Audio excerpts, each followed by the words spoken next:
Alright guys, so today we are going to be taking a look at the Mobile Suit Ensemble line number 14, and we pretty much have everything laying out, so all of your additional weapon options, so your weapon parts or whatever, so we do have all those out. So this one in particular, when you guys are taking a look at it, is definitely not natural to have both or all three of the H series put together, because for the Titus and then for the Sparrow, I actually bought two additional H1 normal so we can have them all displayed together. So how this set actually works, they give you the option set for both the Titus and the Sparrow, but they do not give you an additional H1 base set to come with. So what I did, I have to buy separately so we can just display all three of them together. I guess my principle is when I see units that has more or two or more forms, I do want to buy out, do want to display everything, because I just don't want to have the option set be into weight. So that's why we were able to have everything on. So these two would have been in one capsule, and then as far as like your actual accessory set is these spikes over here. So all these pink effect parts, they are naturally in a separate one you have to buy, but since I did buy everything together, we do have that. Same thing for the Sparrow, the melee weapon. This is actually a separate one you have to roll for, so that's the history behind that. So let's actually do start off with the H series with how about the H1? So the H1, your base set over here. So this is pretty much everything you have. It's pretty good in details, right? Unfortunately, this is using the older style attachment, so you do have like a pig, you just go up and down like that. So this one I find it to be a little bit weaker than the newer ones that's coming out in the like all of the 20s lineup, so we are still in the old ones, unfortunately. I mean, granted, you can probably custom it and then try to use the newer ones, because you probably can. I assume you probably could, but I mean, like, besides just the torso connection to the arms, like the legs wise, they pretty much do have the standard articulation, so it's pretty neat in a way. So ooh, that's a pretty nice pose, right? So you can have it like this, firing out that Dodge rifle, so that looks pretty nice. She was pretty cool. It does have like an extension right there, so you can actually plug it in with ease, so that's pretty cool for the H1 right there. They do also come with a additional part that covers the H system right there, so you can actually take off this part and then you can replace it with the white piece, so you can make this one into the H1 flat as well. So it's kind of cool how they were pretty good with their accessory providing that as well. So let's place H1 in the back. So moving on to the H1, this is pretty much everything that it comes with, both with the effect part as well. So this is one mean looking unit. So as far as how this actually works, if you don't buy an additional H1, so what you have to do, you have to take off everything from waist down, so you keep the torso, the head, and then everything else is going to be the option set. But what you also do need is actually the connection port, or the kind of like the joints that you have. So you need this as well, and then the connection, the ball joint for that as well. So all the joints do have to keep. As far as the fist, this is actually a new one, because the H Titus does have a bigger fist, because this is obviously a melee oriented unit, so you have that. This set is actually, I guess, more articulate. This has more articulation than your other sets ish in a way, because of this unit overall is a melee design, so I guess they do want to give you that option, so you do have a lot of that. So I guess we can try to see if we can post up some cool poses up here, like trying to have it like this, right? So that's just trying to get something. But yeah, this is unfortunately kind of loose in a way, so you do kind of have to be careful on that.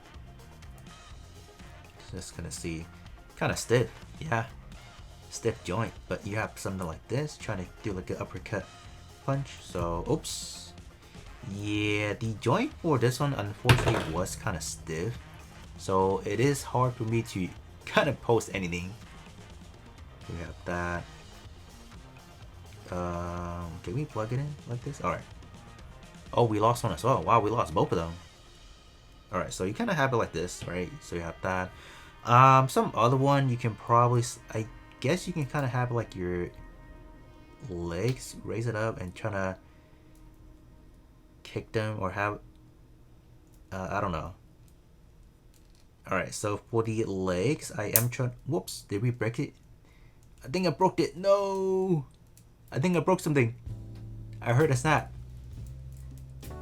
Did I break something? Alright, it seems fine for now, but unfortunately how the parts that I got was actually pretty stiff, so even though this is supposed to be a fairly articulative you know, version of the H1, but we just don't really have a lot of those options, unfortunately. So but overall it does looks pretty cool with just all those effects, so that's, you know, at least the least I can say, right? So yeah, not bad, I guess. And moving on to the Sparrow. So the Sparrow pretty much follow the same principle, so you keep everything from the torso, head, and then all the joint that it has. So let's see how this one would treat us as far as the articulation wise. I think, oh, this one is actually a little bit you know, loose, so I'll definitely take that. Yeah, that's good. All right, so let's kind of see. So let's try to get it into the signature pose with the belay. So let's try to do something of this. So you have that, yes, and that, yeah, that would look pretty nice. So you do have that, so not bad, that's cool. Other than that, I mean, this is pretty much the same thing as any of the other one, because this is still using the same, like I said again, the same joints, same hands, and all that good stuff. So you're not really getting any extra articulation or any functionality. Just, you know, just a different skin wear for the H1. So that's simply it. And then moving on to the Wing Gundam. So the Wing Gundam is actually pretty detailed in a way. It looks pretty nice. You got the shield, you got the Buster Rifle. Articulation wise, let's kind of see. So it pretty much standard stuff. So you can kind of rotate, kind of have the Buster Rifle out, just, you know, shooting like this, right? So you have that. The wings does kind of falls out, not really. So it does not go in this direction. That's gonna be limited, but you do have, you know, just the per usual articulation. So you do have the opportunity to kind of do whatever poses you want. So you have that. Bam. This one you can also transform it, so let's actually get into that. In order to have the wings flush, they actually give you two connection parts that you can use, but let's actually take all these out first. Alright, so you take this part right here and then you just plug it into the back of the shoulder. Let's kind of see if that's gonna work. Alright, and then you just take the wings and then just do that. So that's a pretty cool gimmick right there. As far as the shield and then the Buster Rifle, all you have to do is take the Buster Rifle, peg it in like here, and then you can just attach it on to the back of the head. So this is genuinely a really good transformation because it looks accurate in a way. So that, yeah, this one actually looks really good. So there's the rave, or do they call it, no, the bird mode. Yeah, there you go. Is it called the bird mode, right? Yeah, that's good. All right, and lastly we have the Zeta Plus. So this one obviously I have attached on pretty much all of the accessory. So the accessory pack or the weapon set is the one that comes with the beam smart gun. So we have this, and I believe it comes with the additional rifle that this one has, and then these. So naturally you wouldn't even have any of these, so you would just have this. So this is what it will have. So all of these right here are the accessory pack, and then this is the base kit that you have. On top of that, they also do give you the replacement that you can use. Whoops. They give you a replacement for the front skirt, and then a different set of the side skirts. So whoops, keep falling. But you have this right here, so that's pretty neat. So you can swap them out, but I mean, there isn't really the biggest difference, so I can kind of show you guys how that looks like. there aren't really that big of a difference, so I'm most likely not going to be swapping it out, so I'm just going to keep it as it is. But how is the SATA Plus? So what can it do? So it pretty much have your standard package. It has like your basic articulation that you can play around with, so you guys are definitely no stranger to that at this point in time. So you do have this that you can kind of post in, so that's pretty neat to have. If you talk about the additional accessory, in a way we can remove these for now, and then we can use the beam smart. So this looks pretty nice for the detailing aspect of things. It looks pretty cool. So what this does, you just pick it back in here. You got that. So this one, I guess you can just kind of have it post in this direction in a sense, and then the other parts are for the back part. So let's actually can we even take it off? All right, we can.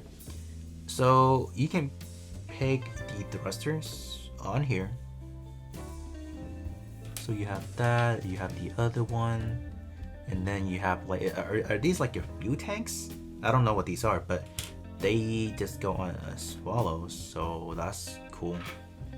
So now the Zeta Plus, this looks a little bit more complete, so you got that. That's pretty neat. Yeah. Yep. Got that.